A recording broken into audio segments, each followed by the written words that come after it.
Hey guys, welcome back to my channel.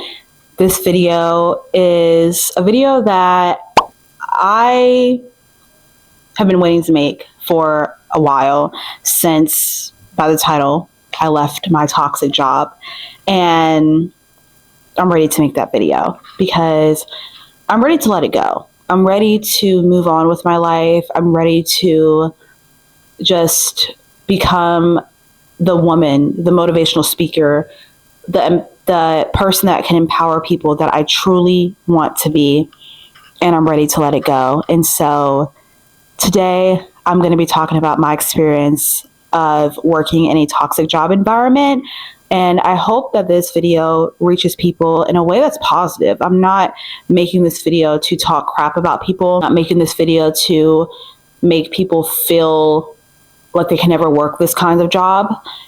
Personally, I don't know how I survived, to be honest, but I knew that God was with me through everything. And yes, I'm going to be putting my face into this video, because without God, I wouldn't have been where I am right now. I wouldn't have been able to leave my job the way I left. And God is a part of this story. And so I hope this video reaches people in the way that I want it to reach people. And for people who want to hate, for people who want to spread lies and spread rumors about me, about what they think happened, you're not me. You were not in my body. You were not in my head.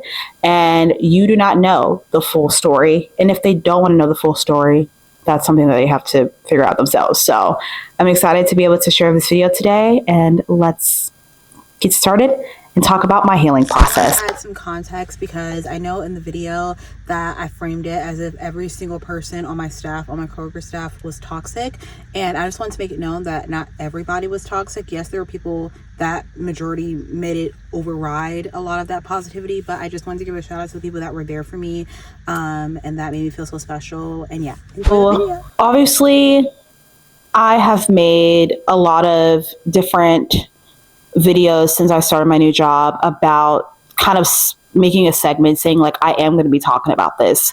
And the reason why I kept delaying it was because I wanted to make sure that I was 100% ready to make the video, because it's a lot. I don't know how long this video is going to be. I'm hoping it's not too long, because it's a lot to edit, but I wanted to make sure I was ready. And so when I made my video, I think it was titled The Productive Day in the Life, or The Weekend in My Life. And at the end of the video, I kind of opened up a little bit about my mental health and kind of figuring out how to heal. I did mention that I was going to therapy, and great news, I am in therapy, and I'm very excited. I love my therapist so far. Like, she is so sweet and amazing. And I'm not going to therapy just for my job. I'm going to therapy for other things that I want to heal from as well.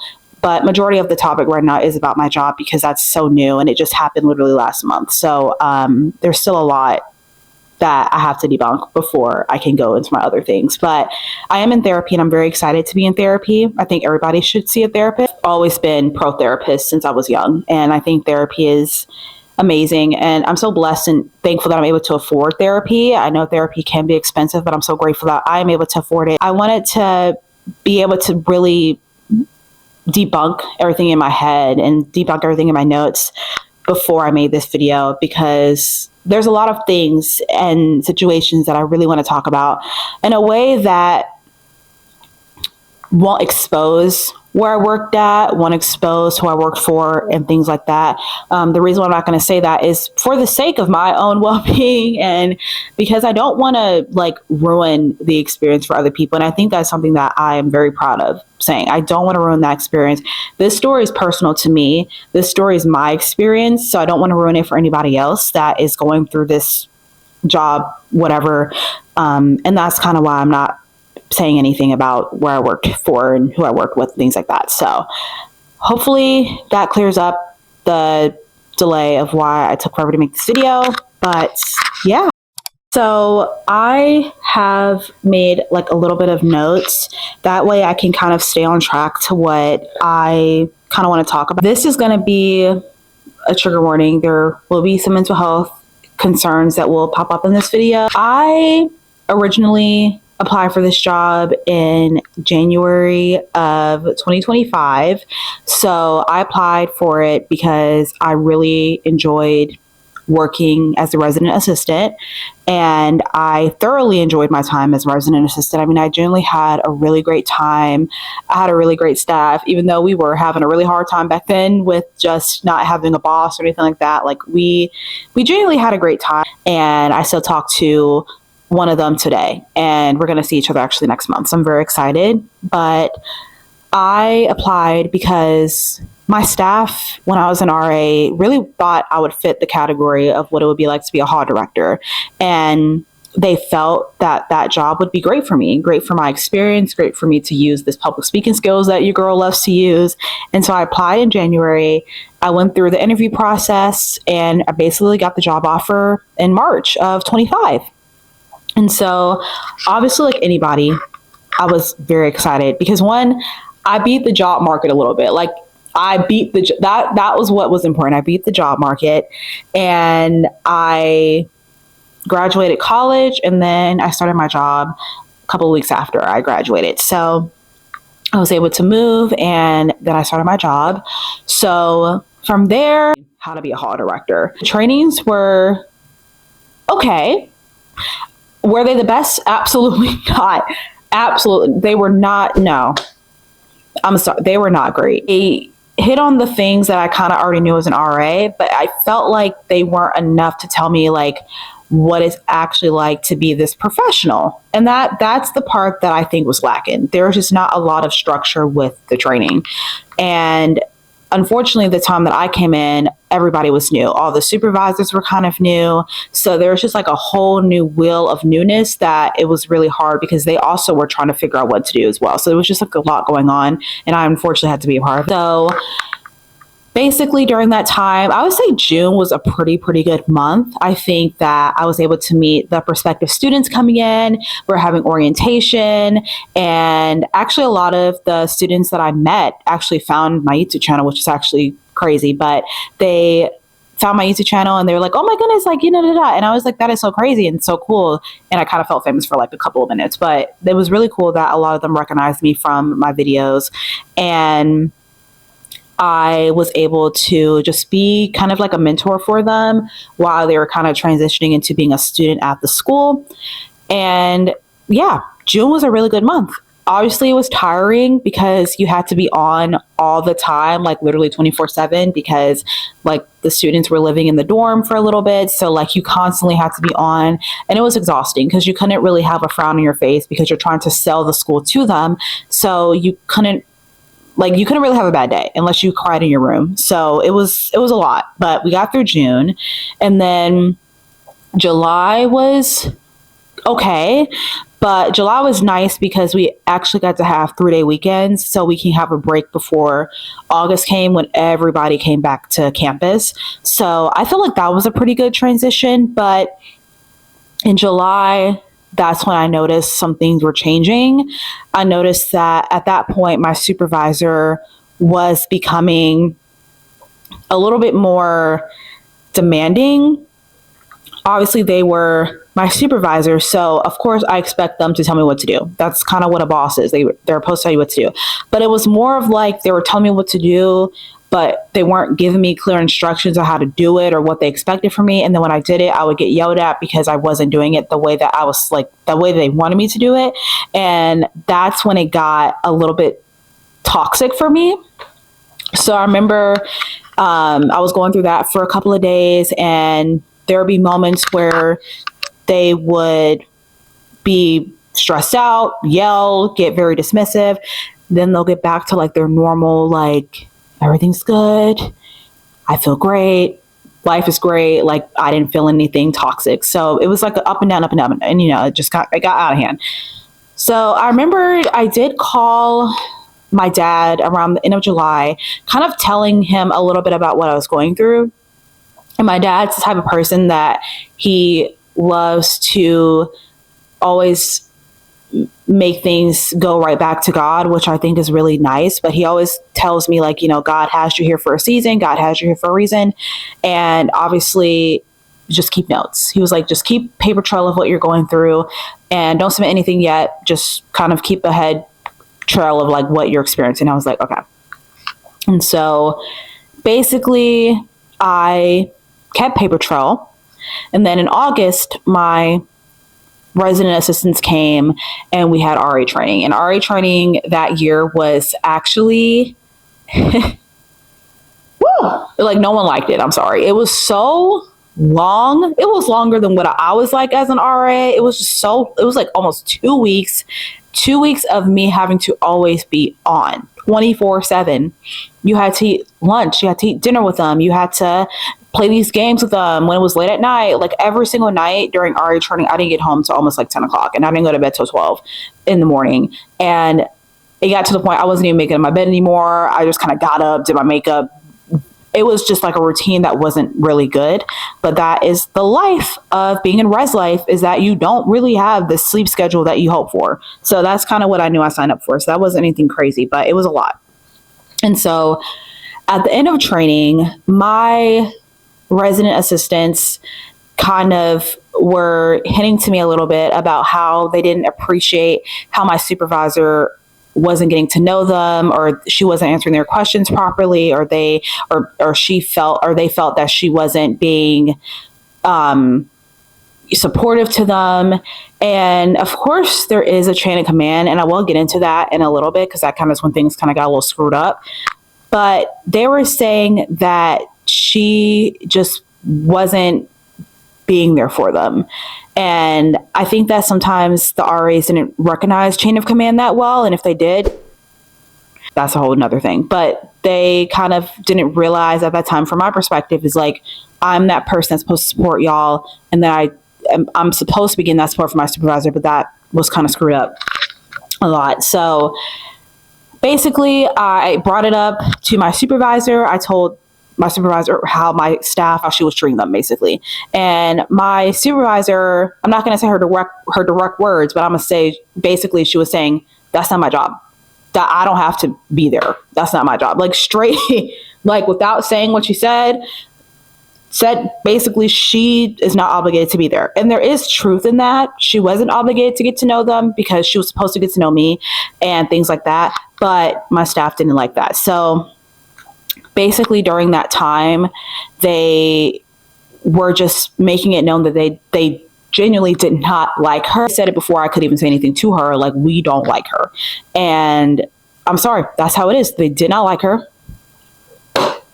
That's the truth. They did not like her.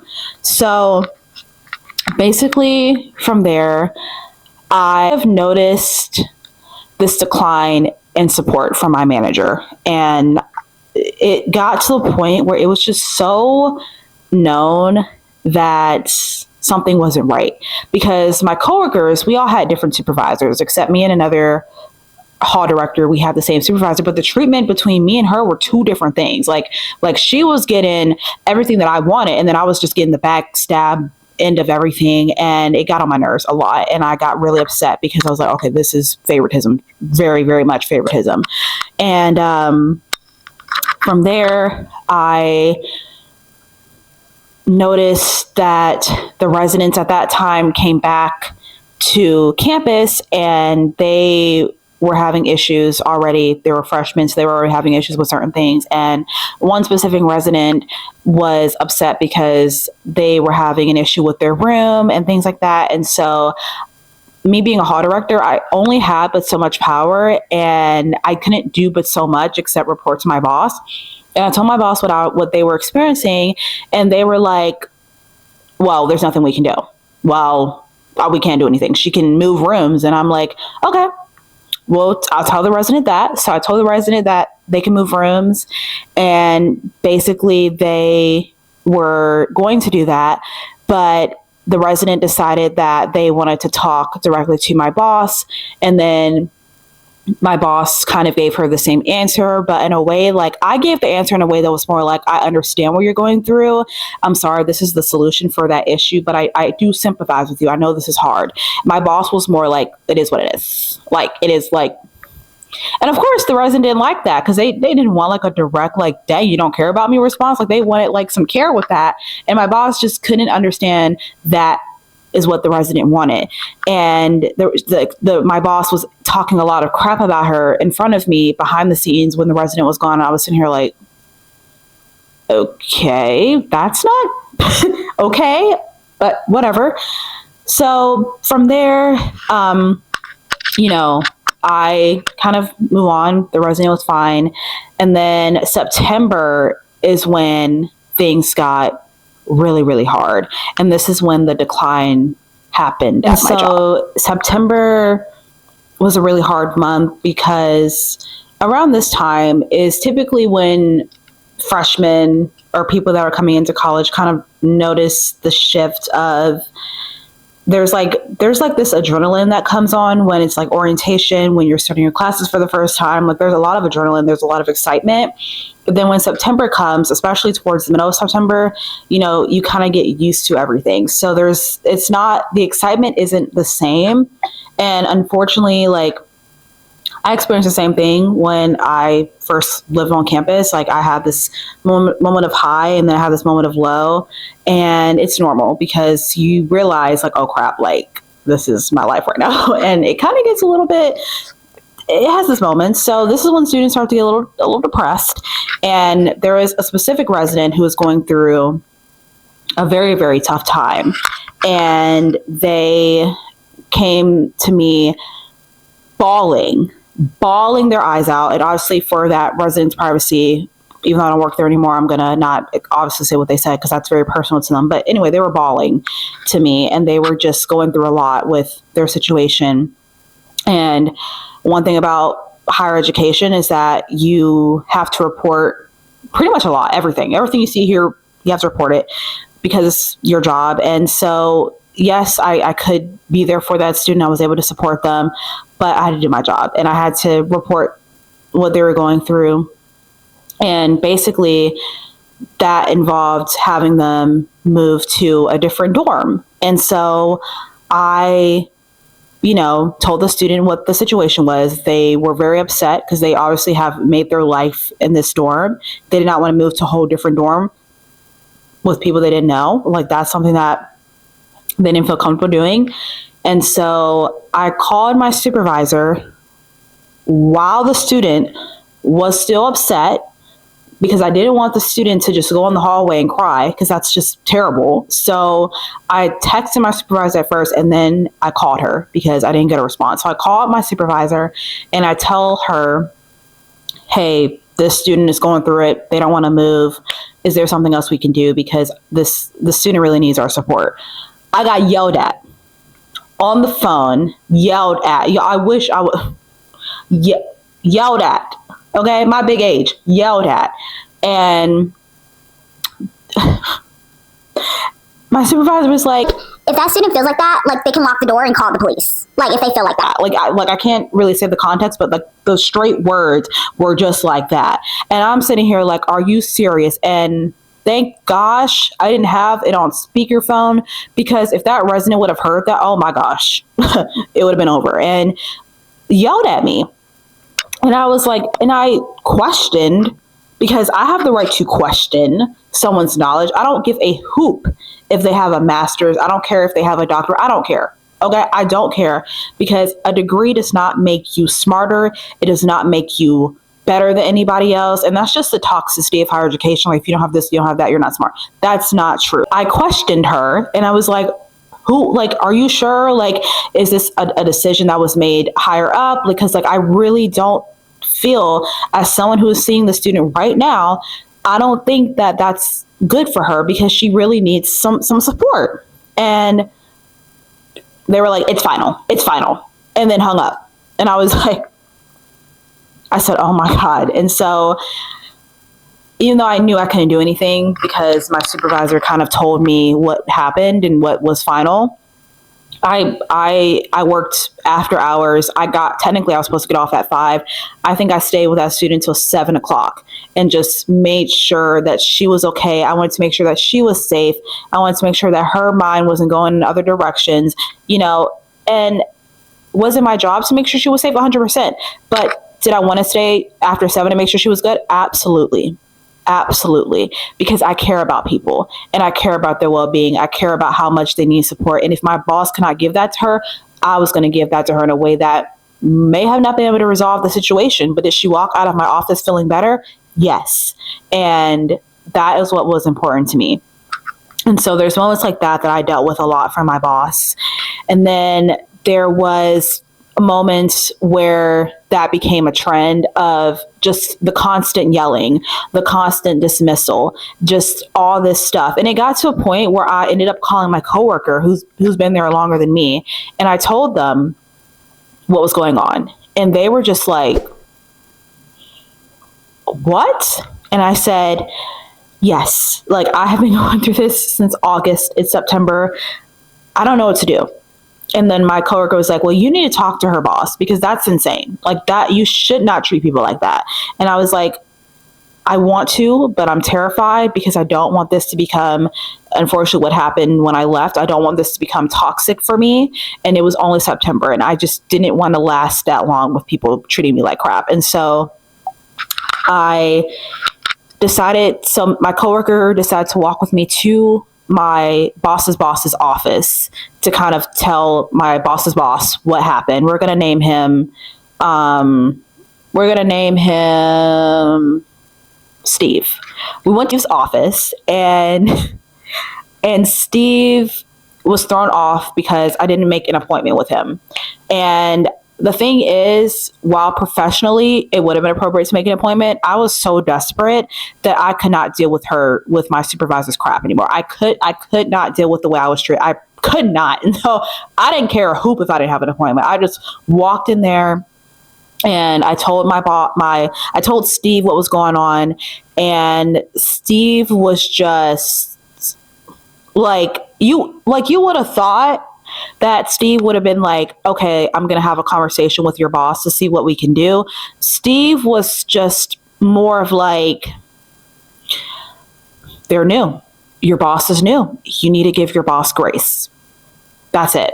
And I was like, but I'm also new. And I use the analogy of like, I had experience as a transfer student when I was in college, and I had to learn how to support myself, how to support people around me, how to be respectful in the time I was at college. And Steve was like, well, that's not fair. That's not a fair response. You were a student. This is a professional job that your boss is in there. And I'm sitting here like, you're just making excuses at this point because you're basically allowing her to make these kinds of comments, to make these kinds of situations worse than what it is. Like, this is not fair. And I asked Steve, I was like, are you going to talk to her? Because I need a meeting with her and you, because I can't do it. And Steve was like, no. I'm not going to talk to her. I'm not going to have this conversation with her. I think that you need to talk to her. The person that's being supervised needs to talk to her boss about what they're going through. And I lost a lot of hope in that. And I was like, oh my God, this is the first step of me not getting that support. Is this really what my reality is right now? And so we ended up having a meeting. I think it was the next couple of days. We ended up having a meeting, me and my boss, and then Steve was in there. Steve was not supposed to be in there. Steve was in there. And so without being blunt and unprofessional, I was like, the way that I was treated was just really hurtful to me. The way that you yelled at me on the phone was very hurtful to me. I did not appreciate that. And, they were trying to overtalk me a lot. And then Steve actually had to come in and be like, Maya's talking. And I'm just like, oh my God, like Steve, her boss had to, and I was like, this is crazy. So basically, we have the conversation. Things actually felt better. I'm not going to lie. Things did feel better after that conversation. Steve pulled me aside for a little bit, asked me how I was doing, asked me if the meeting was well. And I said, thank you. Like genuinely, like, thank you. Like, I actually enjoyed that. And I'm going to sit here and say I was very satisfied. And so that support from my supervisor did last for about 2 weeks. For about two weeks. And then it went right back to the yelling, to the dismissal, to the toxicness because the thing is that I noticed with my supervisor is if they didn't know anything about what they were trying to help me with, they would get stressed out and they would put that stress on me all the time. And that is when I noticed that this is not healthy. So like I did in July, I called my dad again. I told my dad, hey, Dad, listen, I talked to my supervisor's boss, and my boss actually had a meeting with my supervisor's boss, and the meeting went well, and now we're going right back to how it was. And I feel like it's just a trend. And my dad was like, okay, your next step would be going to the director of the whole department, which can be intimidating, but it is what it is. So after a couple of times go by, I actually prolonged meeting with the director, because at that point I knew meeting with the director, I felt in my spirit that was going to be the part where I was going to keep getting dismissed. And I just didn't want to, because again, my supervisor had her moments. She would have moments of being very supportive. She would go back down to being unsupportive. It was just like, it was such like a cycle of just, I don't even know, like narcissism, because that's how narcissists are. They love to pull you in and then pull you back out to drop you dead. That's exactly what it felt like. It felt like narcissism. So, flash forward to November. So October was a pretty good month. I would say October was a month that I didn't really experience too much toxicity that heavily. It wasn't enough for me to kind of have enough going on for me to talk to the director yet. And so October was good. And then around that time, well, actually, let me go back to October. So October was good until like the end of the month. And basically in October, I was hanging out with my friends, and I had a really bad allergic reaction to something. It was so bad. I woke up at like 2:30 in the morning on the 27th of October, throwing up, nausea. I felt like I was going to pass out. It was the scariest thing ever. I never felt so sick. And I actually had to call my coworker to take me to the hospital because I felt like I was going to pass out. I was on call. So how it worked as resident directors, hall directors, is that we had a phone, and I tried so many times to call my friends, but it was so late at night. So I personally didn't want to call 911 because who wants to pay that expensive ambulance bill? So I thought, and I was like, let me call my coworker who's on call, who I know will hear the phone. And so I called them, freaking out about, I think I'm going to pass out. I don't know what to do. The worker was so sweet, drove to my dorm, picked me up, drove me to the hospital, and sat with me. And I will never forget this moment. She sat with me in the room with me while I was getting an IV, while I was getting checked out, till it was time for me to go. And we got there at like 2:30 in the morning around. We didn't leave till like 6:30, almost 7 o'clock in the morning, because that's how sick I was. And the doctor wrote me a note letting me know, hey, like, we think it's best if you take off work today. We do not recommend you going to work because of how dehydrated and how this reaction made you feel. Please stay at home and get rest. And I was like, okay, perfect. So you would think that it will be a simple, like, text your boss, tell her that you are going to not be at work today because you have a doctor's note saying that you're sick. And you would think it would be simple as that. No. So I always keep my phone on Do Not Disturb when I know I don't have to work, because if not, my RAs have, they have my phone number. We had a group chat together. So they would text me sometimes while I was off work, even though I would tell them I'm off work. They would still text me with a question. Disturb. That way I wouldn't get a text and I wouldn't have to feel like I had to respond to anything. And so from there, I did text my boss, like, right when I got back home. I actually had a schedule sent, and my boss texted me after I texted them saying, hey, I'm not going to be able to work today. I have a doctor's note. I'm not feeling good. They texted me, are you coming to work today? And I'm like, I'm like, no. And so I texted them back and I said, no, I'm not.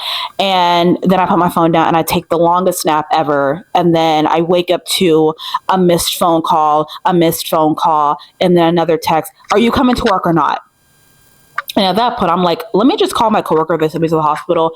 I told my coworker, can you please call my supervisor to tell her I'm not coming into work? And they were like, absolutely. That's crazy that they're still texting and calling you. They told my boss I was not coming to work. Everything was settled. And so I took off work that day. It was one of the best naps. I'm telling y'all, I felt so refreshed. And it really sucked that it took me to get sick to actually take off work, because I never really took off work because it was such a hassle to have somebody cover your building. So I never took off work. So that was my first time. By me being sick, I felt the best, which is actually crazy because I was sick.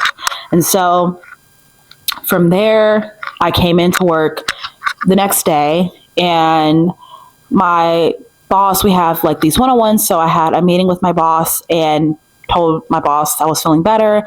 And then they tell me like, oh, we need a better system because you can't call the call director on call phone for your emergencies. And I'm sitting here like, I understood the logic between it, because if they got another call, yes, they would have to respond. But also, like, thankfully they didn't get any calls. And if they had to get a call and they had to respond, I was already at the hospital. Or if it was seriously that bad where I couldn't get in touch with them, I would have just probably called 911 or something like that. Like I wouldn't have sat in my room and been sick. So I just like kind of had this feeling of like, oh my gosh, like I'm actually getting in trouble for using the on-call phone, because I was in a moment that I needed to have help. And they were like, yeah, we need to figure out a better system, because like, we need a better system because you can't call the hall director on call. Like we can't do that. And I was like, okay.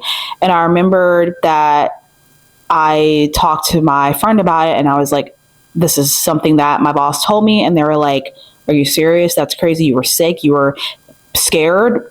What? And I brushed it off my shoulder. I was like, just another one to add to my list. And so from there, that kind of is what happened in October. And then November came, and basically this was my final straw of dealing with this toxicness. This was my breaking point that unfortunately had my job go in a spiral. Like they hated me at this point. And so let me repeat something to y'all in this video that I hope you guys will remember for the rest of your life. HR, human resources, is not there to support you.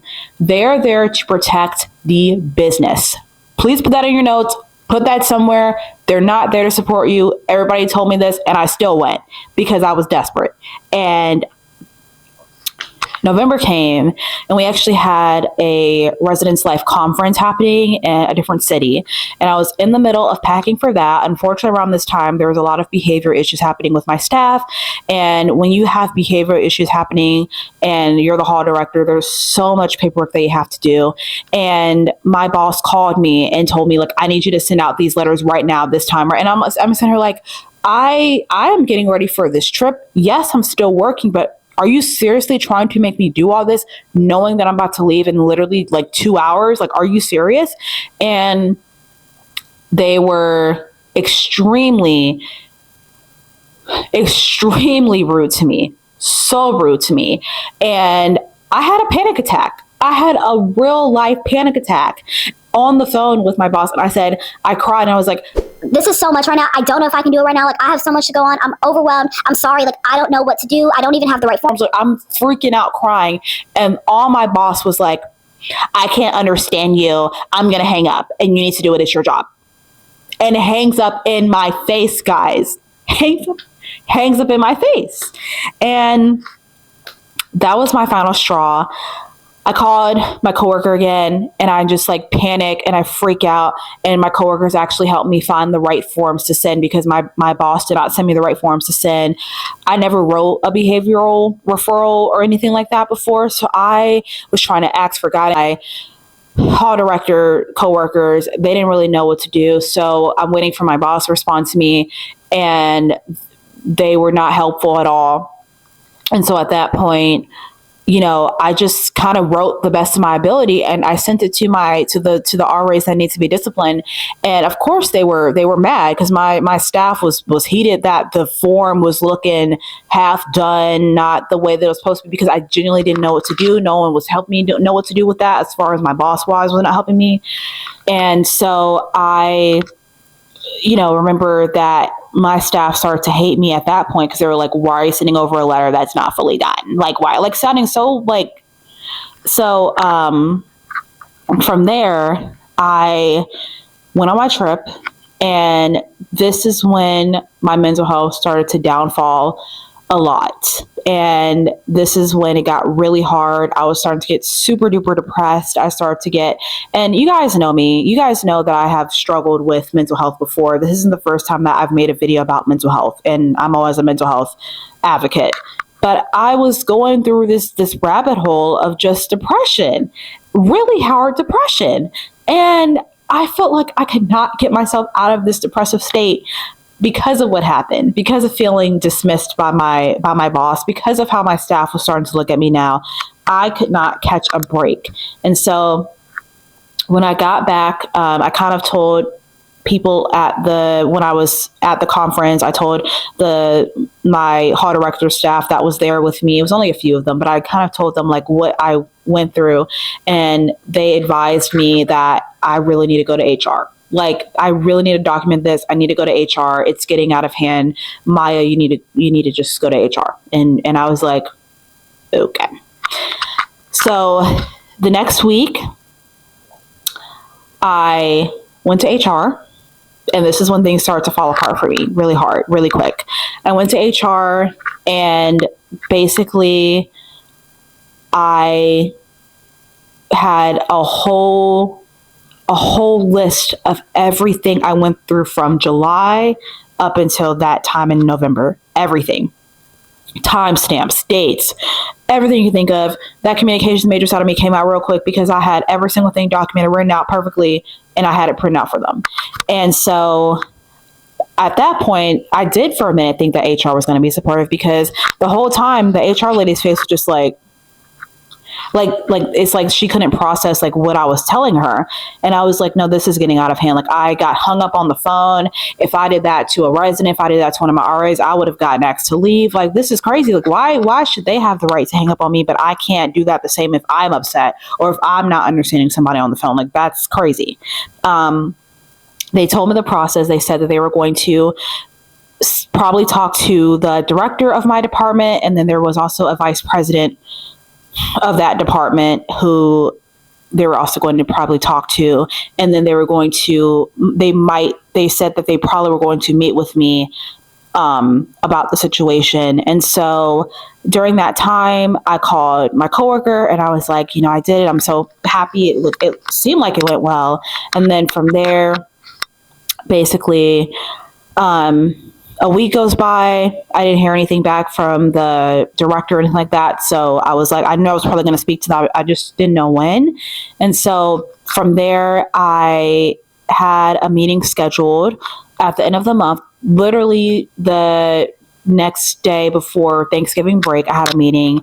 And from there, I just was kind of excited actually to meet with him, because I thought that would have been the open door to be like, I had to go to HR. And this is what I experienced. I have the meeting with the director, and the first thing that they tell me is, why did you go to HR? And it wasn't the type of like concern of like, why did you go to HR? Why did you go to HR? Why did you go to HR? It was very blunt. And I was thrown off, and I was like, because I didn't expect the tone to be that crazy. And I was basically like, I was in my head like, did you not see the form that I wrote for them? Did you not see what I basically had for them? Like, and the director was so upset that I went to HR. The director was upset that I didn't go right to my boss's boss. I didn't go right to them. And I did go to them where those issues were happening. And I said, y'all didn't do anything. Y'all kept saying to give this person grace. I kept giving them grace, and it got to a point where I am not dealing with this anymore. I went to HR, and they were so upset with me. The director was so upset with me that I went, and they started saying things on the line of like, what kind of support are you looking for? Are you looking for emotional support? What kind of support are you looking for? Are you like, I feel like students here like to be coddled, and I think that you want to be coddled by your supervisor. And I'm sitting here like, does this man think I'm 12? Because I don't want to be coddled. The definition of support, one, is not yelling at somebody. The definition of support is just being there and helping to mentor them, especially at a job that's their very first professional job. That is what support is. And I was not getting that. And they were just so, he was just outraged with what I went to HR for. And he was saying, well, I think that you and your supervisor have the same personality. Y'all just butt heads a lot. And I think we can work this out.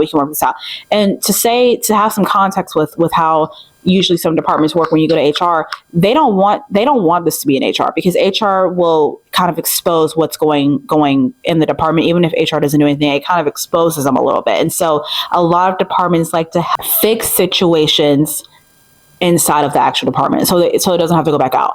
And yeah, like he was telling me, like, I think that we can fix this. We did it out, like this, that, and the third. And I'm sitting here like, after you just told me that I'm trying to be coddled, after you told me that I'm trying to seek emotional support, this, that, and the third, you're going to sit here and say that we have the same personality. Like, basically, and the thing is, he was not coming at my job performance. He was coming at my personality. And that's the part that is very, very discriminatory. Sorry, it is discriminatory towards somebody, basically saying that they want emotional support. I think that's very disrespectful. I remembered I left his office and I went to that same coworker. If you guys are noticing, pattern, me and this coworker were the only ones that I really talked to.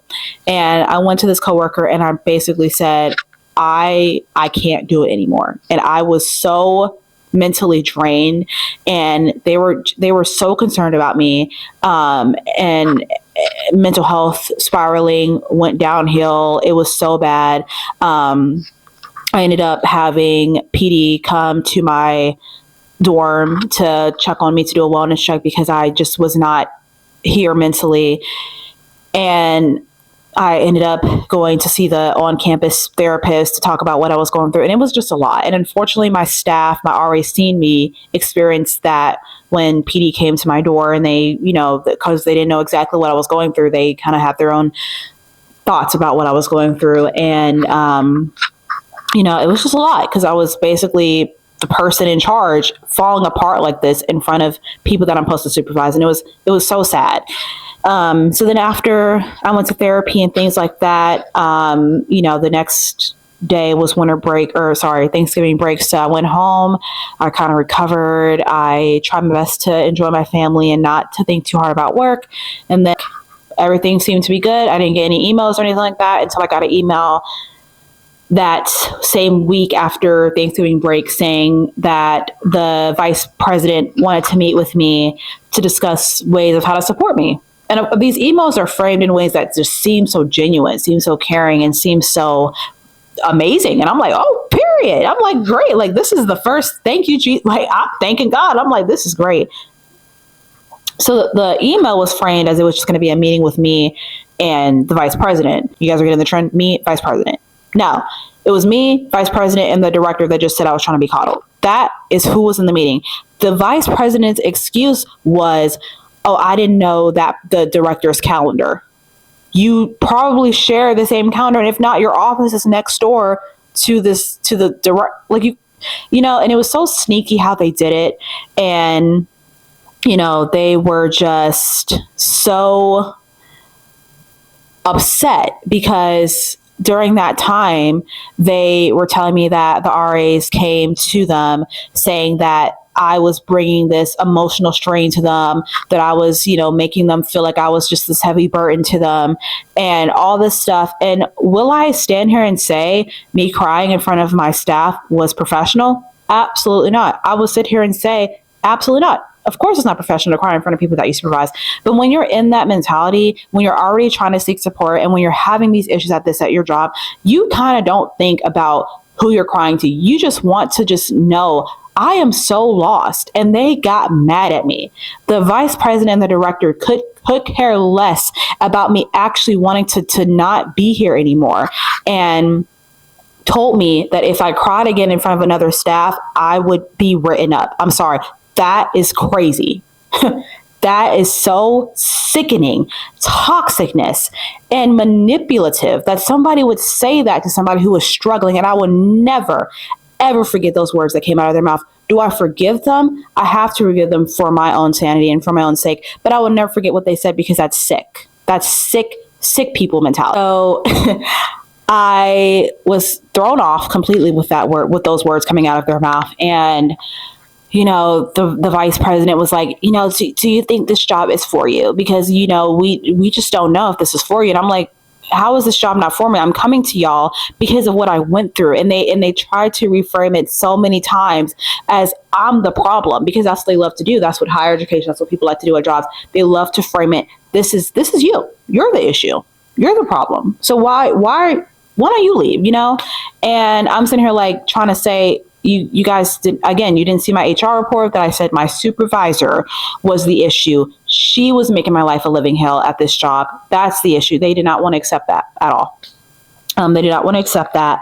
And so basically during that time frame, they kind of asked me what my plan of action was when I go back to my apartment. And I said, well, I had a staff meeting that day because we had staff meetings held every Tuesday. So I had to get my mind up. And unfortunately, this meeting was literally the end of the day. And so can you imagine having a meeting that basically was trying to say, I'm going to write you up for crying in front of your staff. And then you have to go back in front of your staff after your staff see you get to go to therapy for your mental health. Like, it's a lot going on, and you're still in this bubble of people knowing who you are. And it's a lot. It's a lot. And, I was like, I'm just going to do my best and go to the staff meeting and, do what I have to do. Did I end up? No, because when I got back to my apartment, I had the worst migraine flare up of my auras. I was getting I thought I was going to pass out again. So I called my friend who lived down the street and I said, can I please come over?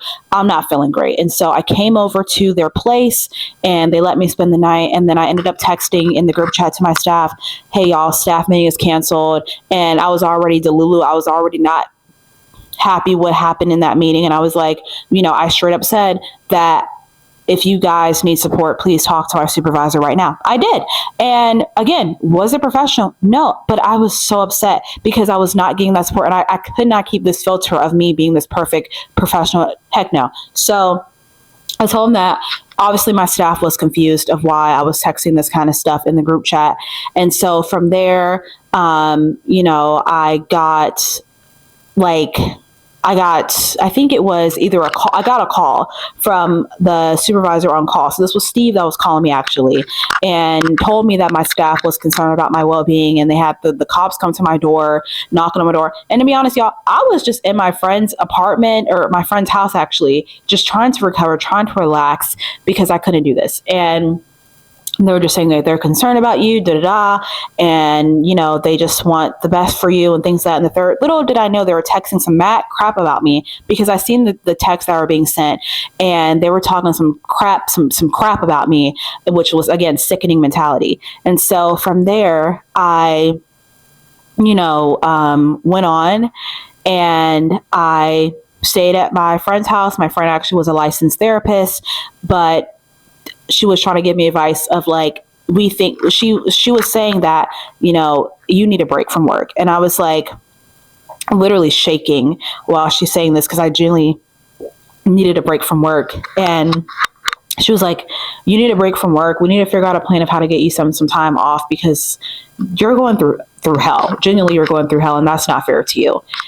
And I was like, yeah. And so, she tried to help me write up a letter for them. And the next day I come back to the office. I'm getting ready to go back to work. And then I get another call from my same person, Steve, gives me a call asking me if I can come to their office to have a meeting. I'm like, sure.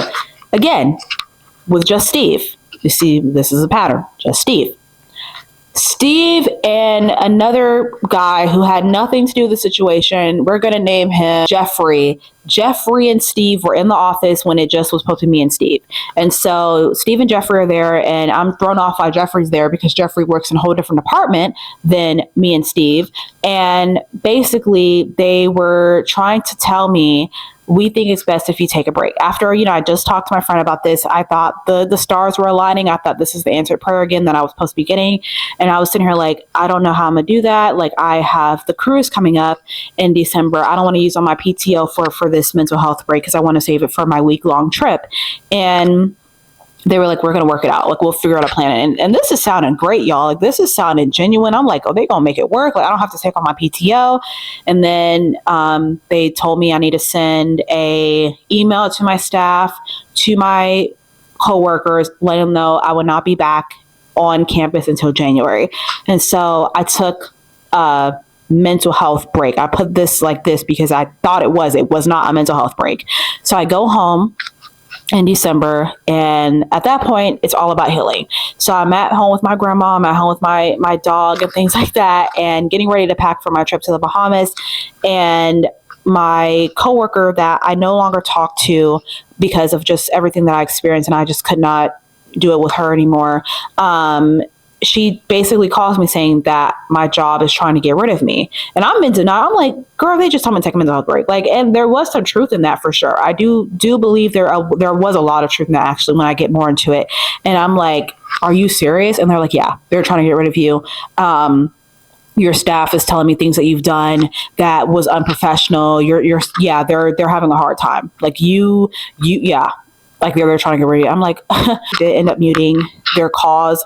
I muted everybody's calls actually at that point, except my close friends, because I just could not deal with that anymore. I needed to focus on myself. So I actually muted everybody's calls from work. And from there, I lived my life. I went on my cruise. It was really, really fun. I got to see my dad in Georgia, my family in Georgia. Came back because I took off a month.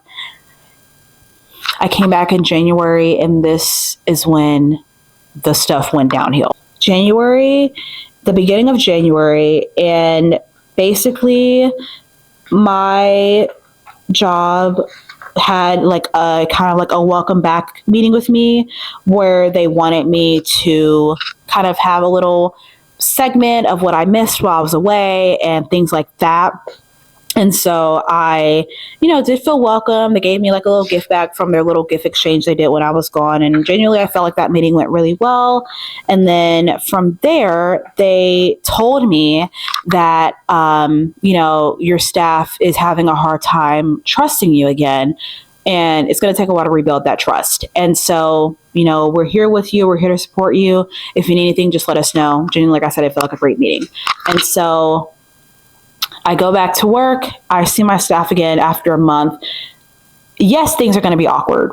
Of course things are going to be awkward. I haven't seen y'all in a month. Y'all see me fall apart like a $2 suitcase. Yes, things are going to be awkward as heck, but I'm still going to be professional about it. And they were mad that I was not this bubbly Maya Wallace that I was when I first came. No, they lost that. So, they were upset with me. And this is before I knew everything that was going downhill for me at this job. And so, I basically, have the training with them. It was like a 1-day training to kind of get them ready for the spring semester of 2026. So this year, literally crazy. And from there, I, tried my best to keep things going. So the next couple of weeks, the next following week of January, I had another meeting with the director. And then I had a meeting that was another one of those like sneak attacks where they add somebody on the calendar without telling them who's going to be on the calendar.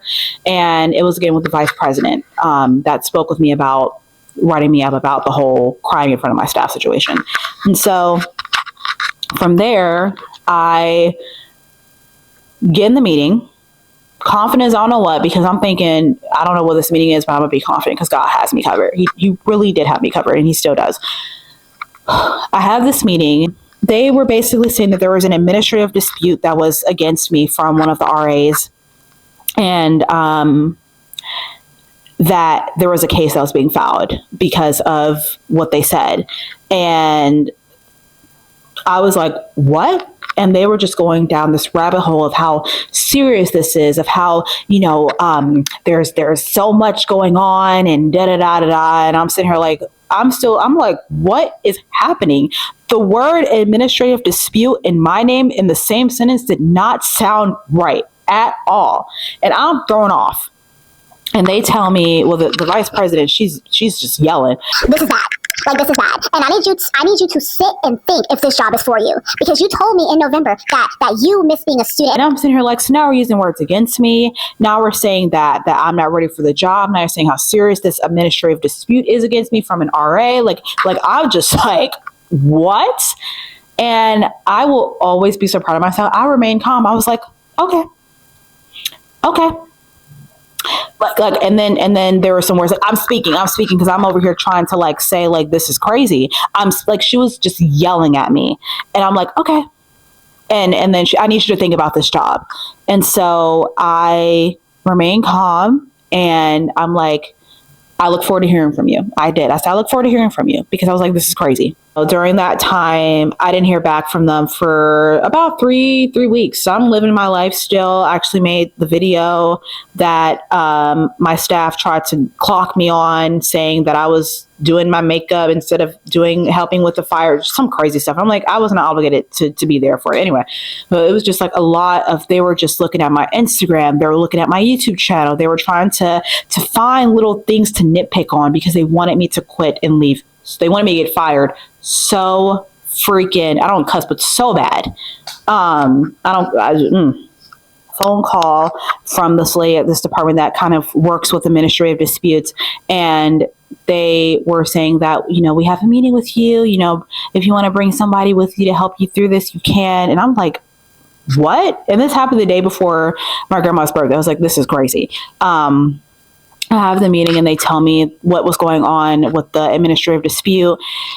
And the lady that was telling me this stuff, actually, like, till this day, I'm so grateful for her, because she actually helped me through a lot of things, and that she'll never understand how much she helped me through things when my job was trying to get rid of me. And the director was in there and told me that, we just want you to think about the job. Your staff still doesn't trust you, this, that, and the third. And I'm like, okay, whatever. And they said, we'll have a meeting with you in the next couple of days to discuss what we can do to help you. I'm like, okay. And they kind of asked me what my plan was, if I was going to stay, if I was going to quit. And I said, I'm staying. I am staying at this job. I don't care. I'm not going to just quit with all this crap going on behind the scenes. I'm staying at this job.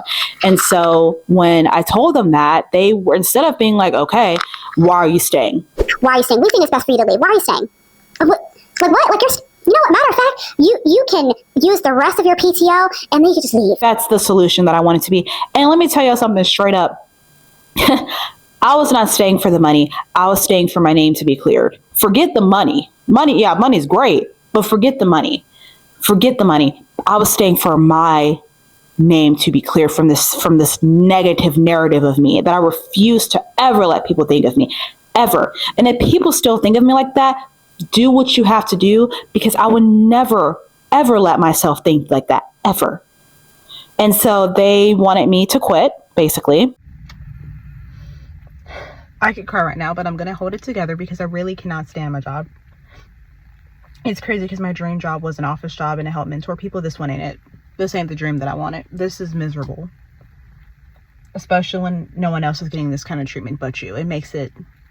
And I said no. And then they were like, well, if this administrative dispute goes through, like, we will have no trouble. Okay, great. It's not going to go through. I was like, okay, whatever. And so from there, I go ahead and, I just, again, I was very strong, and I called my support system, and I basically was just saying, I have to give this to God, because I really genuinely don't know what to do. And so around that time, I started writing in my journal, this journal I got from Walmart, actually the same day that they asked me to quit. And I wrote in my journal February 16th of 2026, and I basically was reading from 1 John 4:4-7 and Philippians 4:4-8. I said, I should not overthink and have peace about every situation. My career will be a motivational speaker. I have to go through a test to be able to share a testimony. Amen.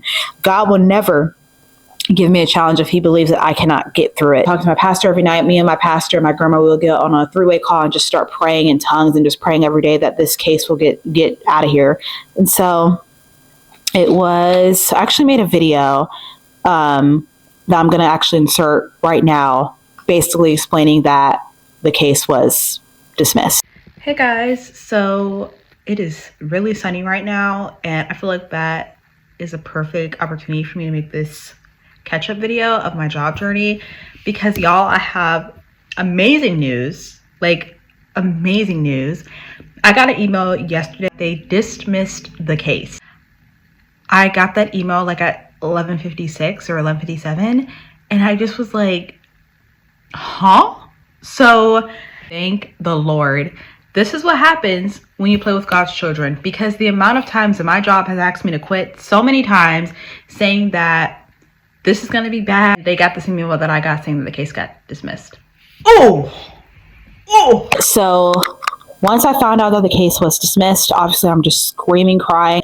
What people don't know is that I actually got my job offer in February of this year. So I actually knew I had my job, and actually asked my job if they could wait while I'm trying to figure out this situation with my job, trying to do certain things with my job. And they were so patient. The job I'm at now, they were so patient, and they let me basically wait. And I started my job in April when I originally had my job in February, which is such a God-given opportunity, because what job waits for you to like start?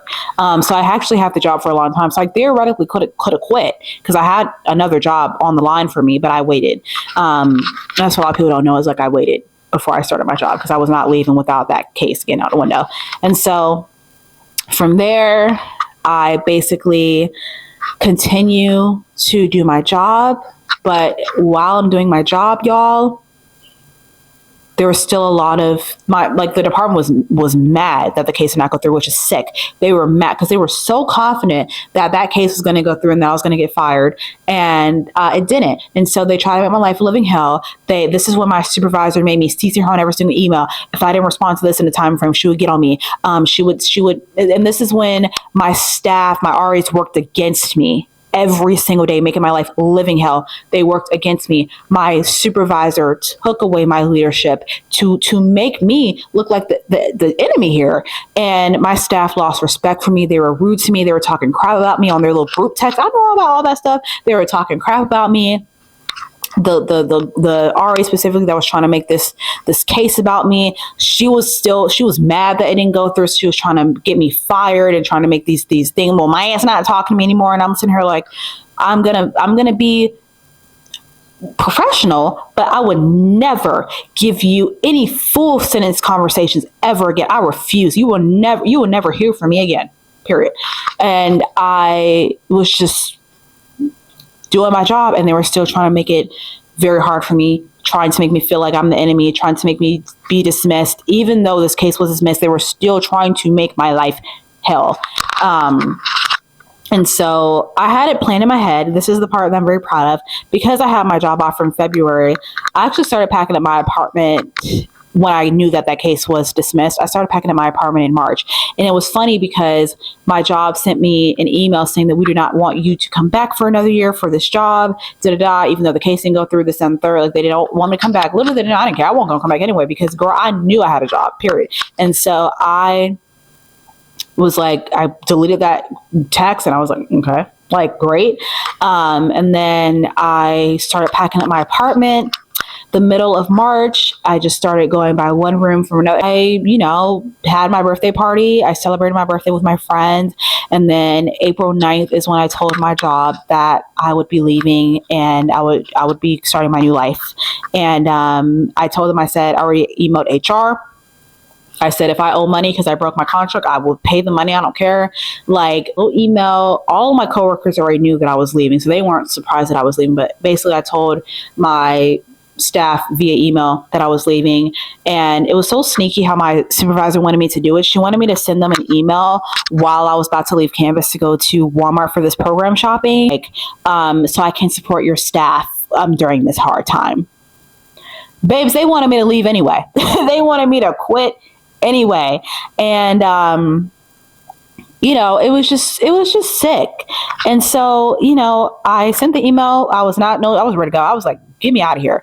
And so my original plan was I was supposed to leave that Wednesday, but they ended up locking me out of my apartment on that Tuesday. And I was just sitting here like, are y'all serious right now? They literally locked my car so I couldn't get back in my apartment. I had to call my coworker on call again. And basically they let me in, and it was just crazy. And I was like, you know what, y'all? I'm not even going to wait till Wednesday. If y'all want me to go, I'm going to leave right now. And I literally got the rest of my stuff out of my office, and I drove and started my new life. And here I am. I can't believe that happened a month ago. Even if nobody got in trouble, I still won that battle. And I keep winning these battles every single time, because the enemy will never win. I won the battle. Y'all, I have a whole apartment to myself. I'm not living in a dorm anymore. I can control my own AC. I am living in my own home, y'all. My own home.